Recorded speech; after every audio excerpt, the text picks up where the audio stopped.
우리는 지난주 말씀을 통해서 목적 없이 남들 뒤만 쫓아 빙글빙글 돌다 죽어가는 송충이 같은 삶을 멈추고 성령의 권능을 입어 세상으로 나아가는 마르티스, 즉 예수의 증인이 되고자 굳게 결단을 했습니다. 그런데 여러분, 막상 결단하고 세상에 나가보니 어떻든가요?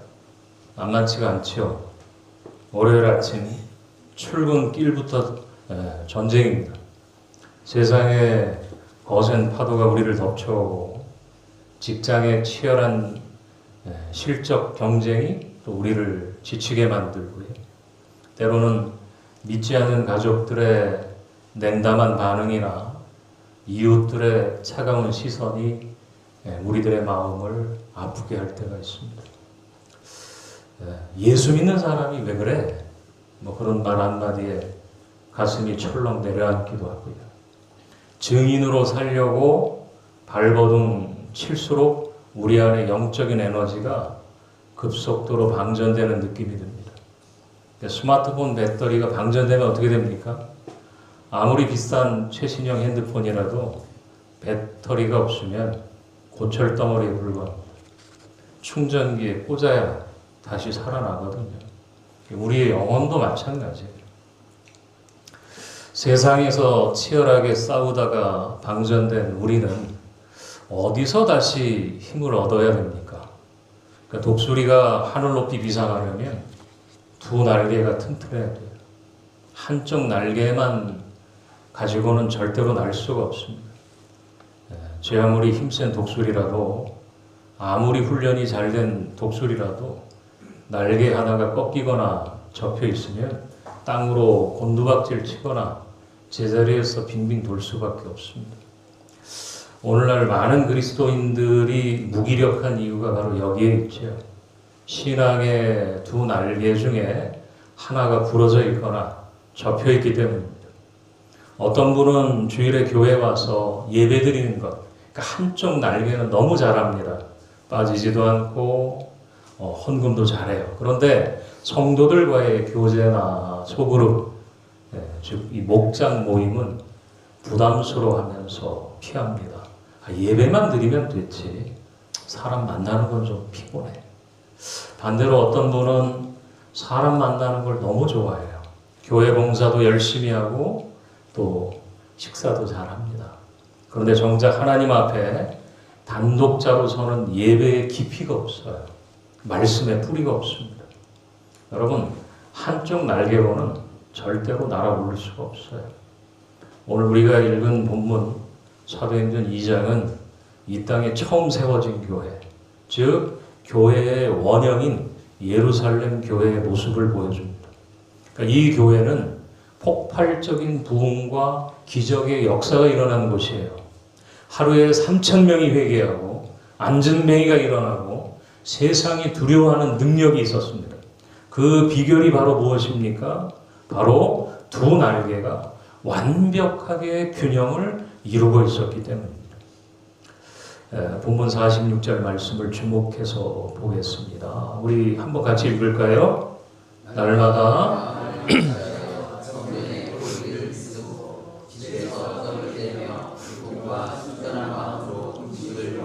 하나는 성전이고 다른 하나는 집입니다.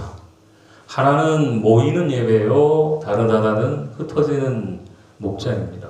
오늘 이 말씀을 통해 우리 광주 동문교회가, 그리고 여러분의 신앙이 혹시 잃어버리거나 접어두었던 날개, 한쪽 날개를 회복하며 다시금 독수리처럼 비상한, 힘차게 비상하는 은혜의 시간이 되기를 주 이름으로 간절히 축원합니다.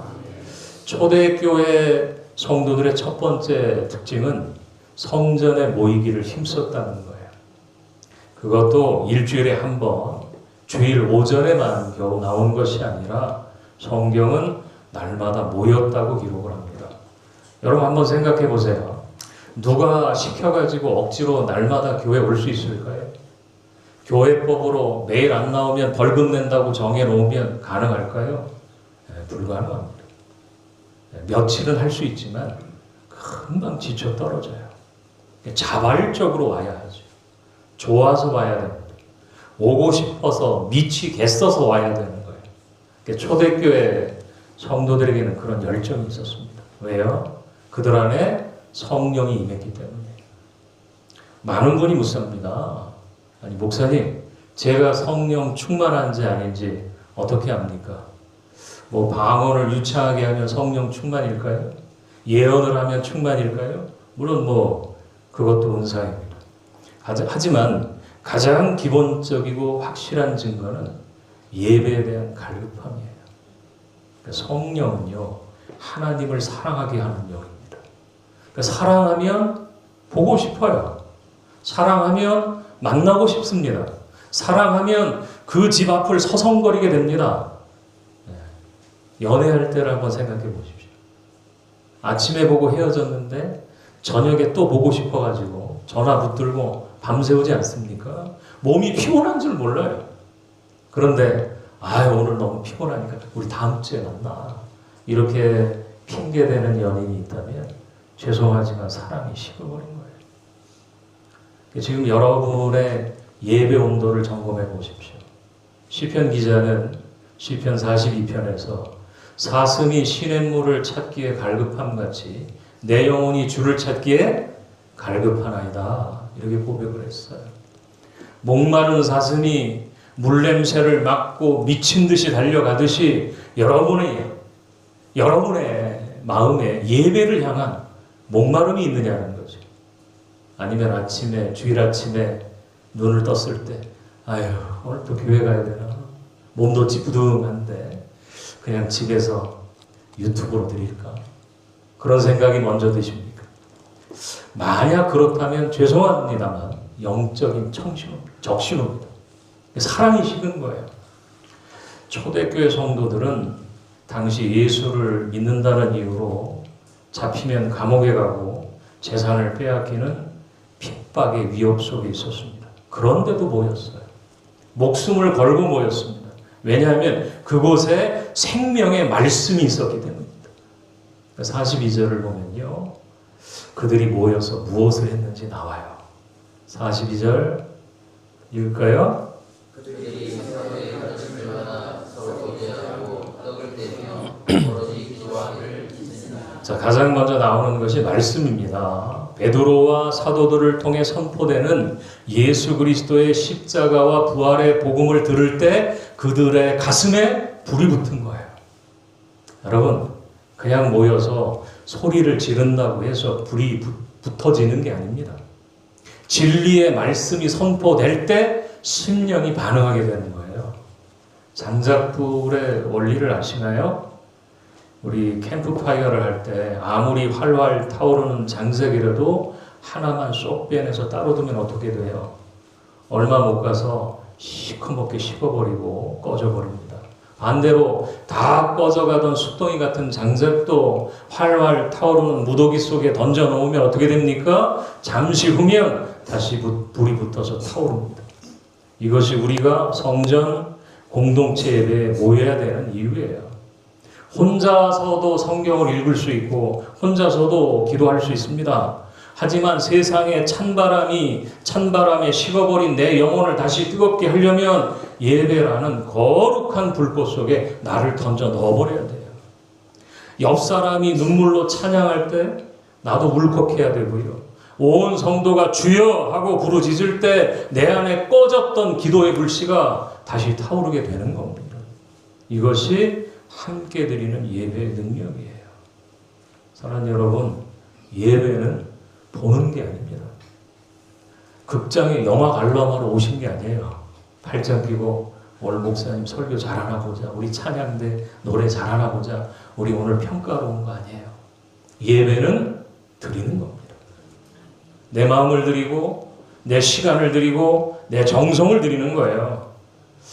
이번 2월에 여러분의 첫 번째 날개를 점검해 보십시오. 습관적으로 왔다 갔다 하는 마당만 밟는 성도가 되지 마십시오.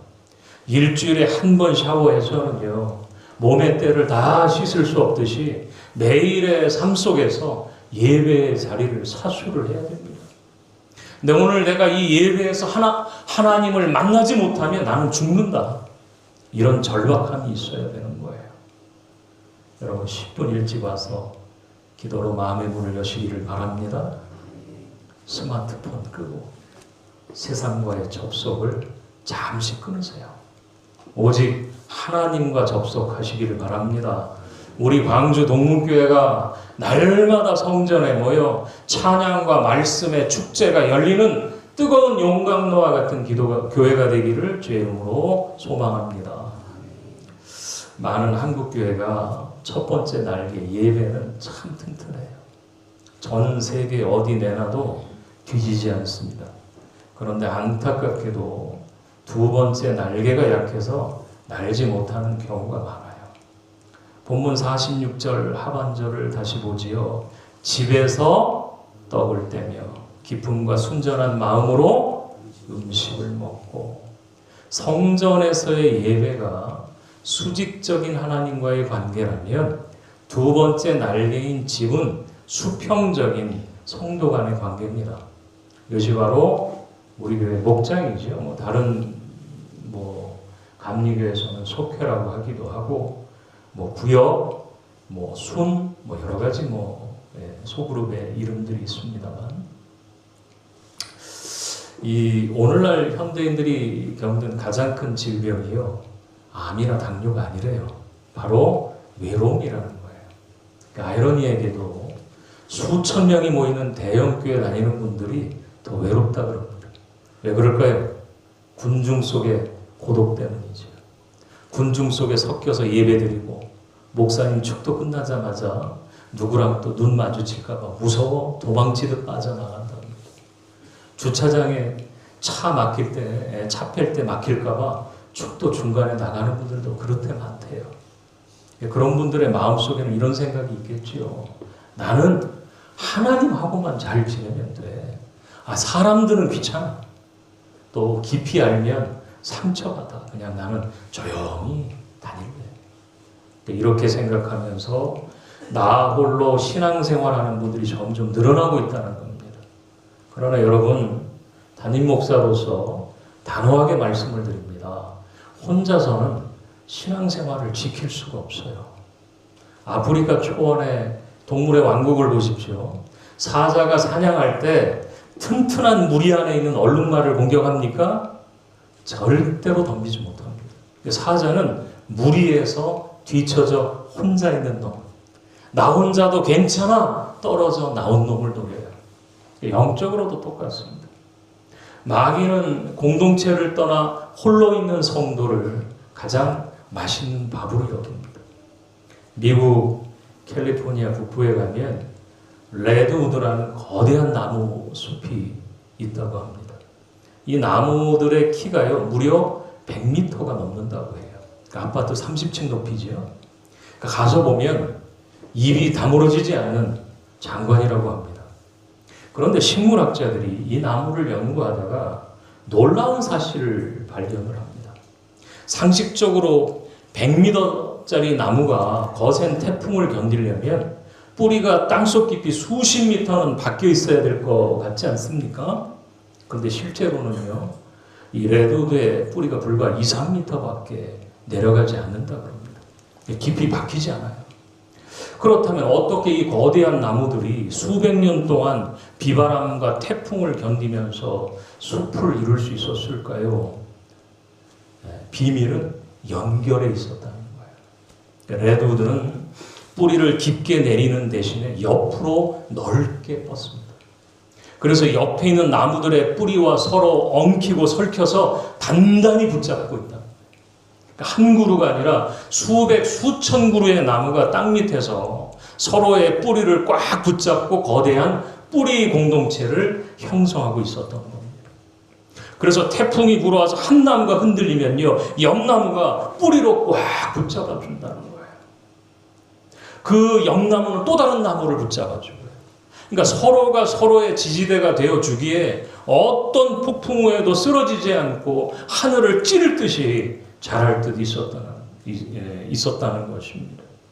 사랑하는 여러분, 이것이 바로 교회고 이것이 바로 여러분들이 속해야 될 소그룹입니다. 목장입니다. 우리는 약해요. 나는 믿음이 좋아 큰 소리 치지만 우리는 혼자서 세상의 비바람을 견딜 수 없는 존재들입니다. 직장에서 상사에게 깨지고 사업이 부도위기에 몰리고 자녀가 속을 썩이고 갑작스러운 질병이 찾아오면 아무리 믿음 좋은 장로님, 권사님이라도 혼자 버티면 결국 쓰러집니다. 우울증이 오고요. 시험에 들어요. 그때 내 손을 잡아줄 영적인 가족, 영적인 레이우드가 필요합니다. 다른 거 없어요. 집사님 많이 힘들지? 내가 기도하고 있어. 우리 같이 이겨내자. 밥은 먹었어? 여러분 이 말 한마디, 내 손을 잡아주는 이 따뜻한 눈빛 하나가 사람을 살리는 거예요. 죽으려던 사람을 돌이키는 겁니다. 서로의 뿌리를 얽어매는 목장 공동체, 이것이 우리를 살리는 두 번째 날개입니다. 여러분 우리 동문교회가, 우리의 목장이 이런 레드우드 숲이 된다면 얼마나 좋겠습니까?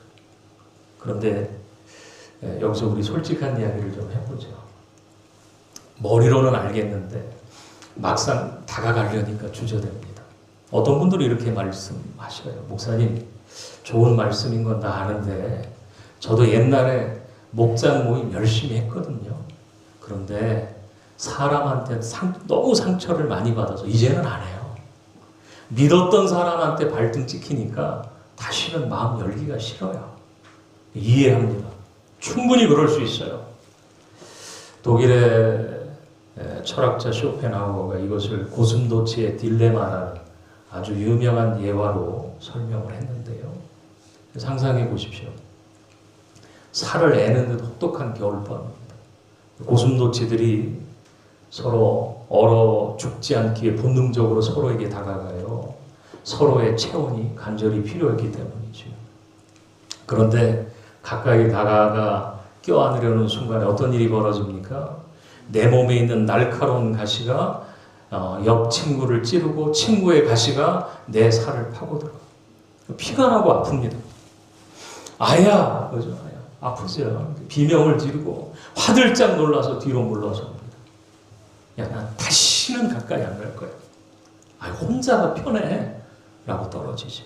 하지만 잠시 후에 뼛속까지 파고드는 추위와 고독이 엄습해옵니다. 이대로 혼자 있다가는 결국 동사하고 말 것이라는 공포감이 막 밀려와요. 결국 고슴도치들은 고민 끝에 서로에게 다가갑니다. 그리고 깨닫습니다. 가시에 조금 찔려서 아픈 것이 혼자 얼어 죽는 것보다 낫구나. 그래서 그들은 서로의 가시를 견딜 수 있는 적당한 거리와 인내심을 배우면서 겨울을 나게 됩니다. 여러분 교회가 딱 그래요. 여러분 교회는요 완성된 천사들이 모인 곳이 아니에요. 여전히 공사 중인 가시도 친 죄인들이 모인 곳이 바로 교회입니다. 모두 저마다의 가시가 있어요. 어떤 분은 말의 가시가 있고 어떤 분은 성격의 가시가 있어요. 그래서 가까이 지내다 보면 필연적으로 찔리게 되고 피가 납니다. 하지만 여러분 그렇다고 해서 다시 저 추운 세상으로 고독 속으로 도망을 가시겠습니까? 그러면 영혼은 얼어 죽는다니까요. 가시에 조금 찔리더라도 함께 모여 체온을 나누시기를 바랍니다. 그래야 사는 거예요. 상처받는 것이 두려워 공동체를 떠나는 것은 빈대 잡으려다 초가삼간을 태우는 것과 같습니다. 강가에 있는 몽돌 보십시오. 이 몽돌이 처음부터 그렇게 둥글둥글하지 않아요. 처음에는 다 뾰족하고 모난 돌이었어요. 그런데 서로 부딪히고 깨지고 구르면서 둥글둥글하고 예쁜 몽돌이 된 겁니다. 예를 드는 거예요. 우리 교회가 그렇다는 게 아니라 또 오해하실까 봐 말씀드립니다. 나랑 코드가 너무 안 맞는 A 장로님, 내 말에 말을 툭툭 내뱉어서 내 가슴에 비수를 꽂는 B 권사님, 사사건건 트집 잡고 가르치려고 드는 C 집사님, 모이기만 하면 자기 자랑 자식 자랑만 들어오는 D 성도님, 말씀드려 나야? 우리 교회 얘기하는 거 아니에요. 이럴 때 여러분 어때요? 솔직히 밉죠. 꼴도 보기 싫을 때가 있죠. 하지만 영적으로 보면요, 그분들이 바로 하나님이 나를 다듬으라고 보내주신 거룩한 사포예요. 뭐라고요? 사포 뭔지 아시죠? 네. 내 안에 교만과 혈기, 뾰족한 모서리를 깎아내기 위해서 하나님이 옆에 딱 붙여주신 분들이에요. 그러니까 피하지 마십시오. 집에서 떡을 떼며, 떡을 떼며 여러분 함께 하시기를 바랍니다. 다 그렇게 만들어져 가더라고요. 그렇게 빚어가는 거죠. 제가 그 식사, 예배 끝나고 가면 식사하세요. 밥 드시고 가세요. 라고 말씀을 드리는 거죠. 저희 교회가 밥맛이 좋습니다. 그렇게. 그리고 왜 제가 식사를 하고 가시라고 하냐면, 교회는 또 밥상 공동체예요. 내 삶의 아픔, 나의 치부, 나의 실패, 나의 눈물까지도 내어놓고 함께 울었다는 겁니다. 가면을 벗어야 치유가 되거든요. 예배당에서는 할렐루야, 평안하십니까?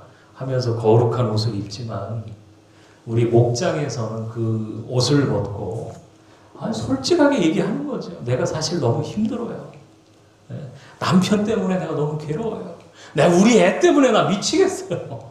이렇게 말할 수 있어야 진짜 교회입니다. 야고보서 5장 16절에 보면 성경은요, 너희 죄를 서로 고백하며 병이 낫기를 위하여 서로 기도하라 그랬어요. 내 약함을 입 밖으로 내어놓고 누군가 나를 위해 울어줄 때 신기하게도 내 영혼에 독소가 빠져나가고요, 치유가 시작이 됩니다. 그때 서로의 뿌리가 얽히는 거예요. 그때 치유가 일어납니다. 그때 서로의 뿌리가 얽히는 겁니다. 우리 광주교회 모든 성도님들이 단 한 분도 빠짐없이 목장에 소속되기를 원합니다. 그곳에서 영적인 레이우드 숲을 이루십시오. 그래야 우리가 사는 거예요. 여러분, 목장은 배정이 됐는데 아직 참여하지 않고 망설이는 분들이 계십니까?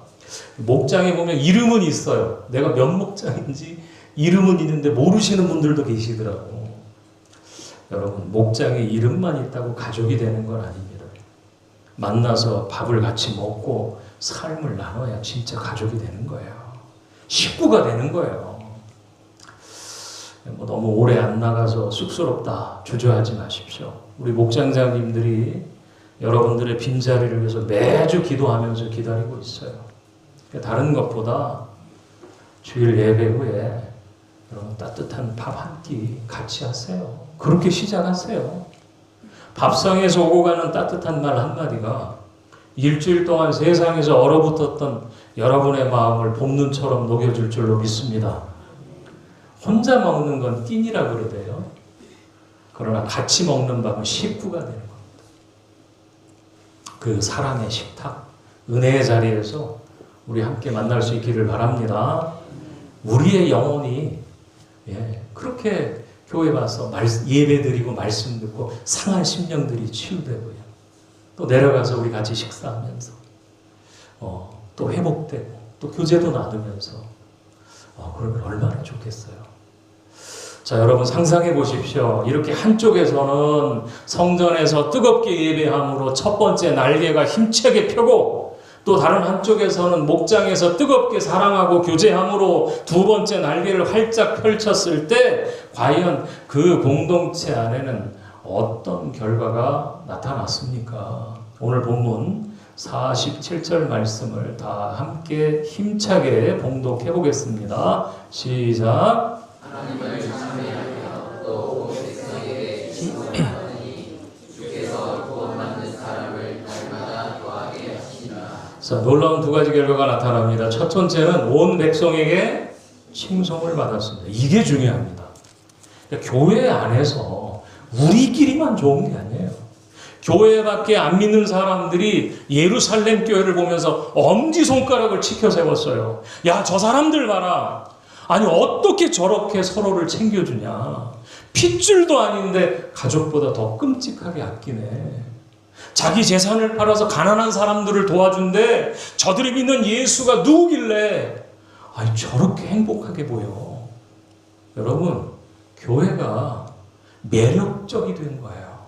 세상 사람들이 교회를 부러워한 거예요. 오늘날 한국 교회가 왜 욕을 먹습니까? 건물이 작아서입니까? 예산이 없어서입니까? 아니에요. 이 사랑의 공동체성을 잃어버렸기 때문이죠. 자기들끼리 싸워. 자기들끼리 서로 미워하고 이기적이라고 손가락질을 받습니다. 여러분, 전도는 말로 하는 것이지만 전도의 문은요, 우리의 삶으로 여는 거예요. 우리가 목장에서 서로 사랑할 때, 우리가 세상 속에서 정직하고 베푸는 삶을 살 때 세상이 우리를 통해서 누구를 봐요? 예수 그리스도를 보게 되는 거예요. 이것이 최고의 전도입니다. 두 번째는요, 주께서 구원받은 사람을 날마다 더하게 하셨습니다. 이것이 결론입니다. 우리가 억지로 사람을 끌어모으려고 길거리에서 전도용품 나눠주고 이벤트하고 선물 주고 애쓰지 않아도 돼요. 교회가 교회다워지면, 두 날개가 튼튼해지면 부흥은 하나님께서 주시는 선물이에요. 하나님이 믿고 맡기시는 거예요. 야, 저 교회 보내면 내 자녀가 살 수 있겠다 싶으니까 보내신 거예요. 여러분, 본문을 보십시오.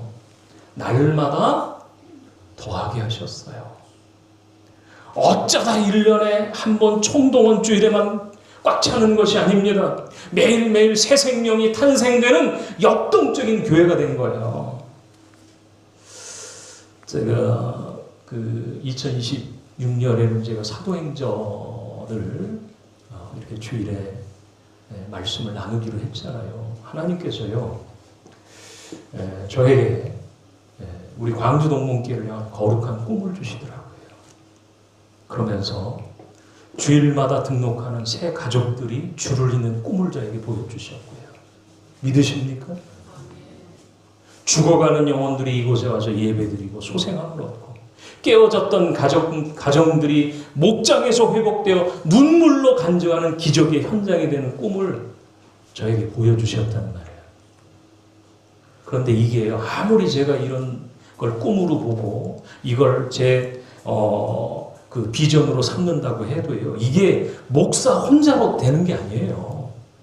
여러분 한 분 한 분이 뜨거운 예배자로 서고 여러분의 목장이 사랑의 끈으로 단단히 묶일 때 하나님이 부어주시는 은혜가 우리 교회와 여러분의 목장에 함께 하실 줄로 믿습니다. 이제 말씀을 맺지요. 여러분, 혹시 지금 한쪽 날개로만 힘겹게 퍼덕거리고 계시지는 않으십니까? 예배는 드리지만 마음을 나눌 영적 가족이 없어서 군중 속에서 혹시 외롭지는 않으십니까? 아니면 사람들과 어울리는 건 좋은데 하나님과의 깊은 만남이 없어서 영혼이 메말라 있는 것은 아닙니까? 이제 우리 교회가요, 이제 저와 여러분들 균형을 잡아야 돼요. 두 날개를 이제 활짝 펴야 됩니다. 바빠서 못합니다. 힘들어서 못해요. 난 상처받기 싫다니까. 여러분, 마귀가 주는 핑계를 멈추셔야 됩니다. 송충이처럼 목적 없이 돌다가 쓰러지는 그런 인생이 되지 않으려면 우리는요, 연결이 돼야 돼요. 위로는 예배를 통해서 하나님과 깊이 연결되고, 옆으로는 목장을 통해서 성도들과 단단히 연결이 돼야 됩니다. 저는 여러분, 이번 한 주간, 아니 올 한 해 동안에 우리 광주 동문교회 모든 성도님들이 마음을 모아서 이렇게 결단했으면 좋겠어요. 자, 믿음의 결단을 담아서 저를 따라서 힘차게 고백을 좀 해주셨으면 좋겠는데요. 제가 첫째 하면 따라하시면 돼요. 첫째만. 첫째, 나는 예배의 자리를 생명처럼 사수하겠습니다. 아멘? 예, 그렇습니다. 이제는 더 이상 습관적으로 지각하거나 구경꾼처럼 뒷자리에만 앉아있지 않겠습니다. 이제 10분 일찍 나와서 기도로 마음을 준비하겠습니다. 그래서 은혜의 사정권인 앞자리에 앉아 성령의 불을 받는 뜨거운 예배자가 되겠습니다. 할렐루야. 자, 이번엔 두 번째입니다. 둘째, 나는 사랑의 목장으로 나아가겠습니다. 아멘. 나의 연약함을 숨기지 않고 기꺼이 오픈하겠습니다. 그리고 내 옆에 있는 지체들의 손을 꽉 잡아주겠습니다. 그래서 서로의 뿌리를 단단히 얽어매어 세상에 그 어떤 태풍이 불어와도 쓰러지지 않는 영적 레이우드 나무가 되겠습니다. 사랑하는 여러분, 이 두 날개가 회복이 될 때 우리 교회는 세상을 향해서 힘차게 날아오를 겁니다. 우리 교회가요, 모이면 뜨겁게 기도하고 흩어지면 열정적으로 전도하는 저 사도행전의 그 위대한 교회가 되기를 소망합니다. 이것이 저와 여러분들에게 주신 하나님의 거룩한 비전이에요. 이제 우리가요, 올라가야 됩니다. 이제는 저 높은 곳을 향해서 이제 계단을 여러분 올라가셔야 돼요. 이제 머물러 있으면 안 돼. 여기가 좋사오니 여러분, 그리스도의 장성한 분량에 이르기까지 주님은 우리에게 뭐라고 하셔요? 자라나기를 원하시는 거예요. 성장하기를 원하시는 거예요. 이제는 교회가요, 세상에 거룩함을 줄 수 있는 그런 영향력 있는 교회가 돼야 돼요. 그냥 교회가요, 저는 그렇게 생각을 합니다. 제가 기도하면서 사실 우산동에, 광주광역시 북구에 있는 우산동에 적은 교회입니다. 저는 그래요. 그러나 이 적은 교회 속에 계시는 하나님은 온 우주 만물의 주인이신, 만유의 주인이신 하나님 아버지시라는 말이에요. 그 하나님께서 우리 교회를 통해서 예루살렘과 온 유대와 사마리아와 땅끝까지 복음의 증인이 되게 하시고요, 세상에 힘들고 어려운 세상 가운데서 믿음의 소망이 되게 하시고 그들을 도울 수 있는 예루살렘 교회의 그런 모습을 저에게 보여주셨고, 앞으로 우리가 사도행전을 통해서 하나님이 저와 우리 교회에 보여주신 그 거룩한 비전을 함께 나눌 수 있기를 바랍니다. 그걸 위해서 이제 기도해 주세요. 이제는 그래야 됩니다. 그래서 이 광주 땅에요, 거룩한 칭송을 받고 구원받은 수가 날마다 더해지는 기적의 주인공들이 다 되시기를 주의 이름으로 축원합니다. 기도하겠습니다. 교회의 머리 되시며 우리를 한 몸으로 부르신 하나님 아버지, 오늘 말씀을 통하여 초대교회의 아름다운 원형을 보게 하시고 우리가 잃어버렸던 것이 무엇인지 깨닫게 하시니 감사합니다. 주님, 우리는 그동안 한쪽 날개가 꺾인 줄도 모르고 왜 내 삶은 비상하지 못하냐며 세상을 탓하고 환경을 원망했습니다. 사람에게 상처받는 것이 두려워 고슴도치처럼 가시를 세우고 홀로 숨어버린 저희들의 연약함을 용서하여 주옵소서. 이 시간 결단하며 간구합니다. 이제 다시 예배의 날개를 펴겠습니다. 습관적인 예배가 아니라 성령의 불이 임하는 뜨거운 감격을 회복시켜 주시옵소서. 또한 사랑의 날개를 펴겠습니다. 나의 생각과 모습이 다른 지체들도 서로의 모난 부분을 둥글게 빚어주는 축복의 통로임을 깨닫게 하시고 서로의 뿌리를 단단히 얽어매어 어떤 태풍에도 쓰러지지 않는 영적 레이우드 숲을 이루게 하옵소서. 그래서 우리 광주 동문교회가 세상 사람들에게 칭송받는 교회, 구원받은 무리가 날마다 더해지는 생명력 넘치는 기적의 현장이 되게 하옵소서. 우리를 세상 끝날까지 홀로 두지 않으시고 영원토록 함께 하시는 예수 그리스도의 이름으로 기도드립니다. 아멘.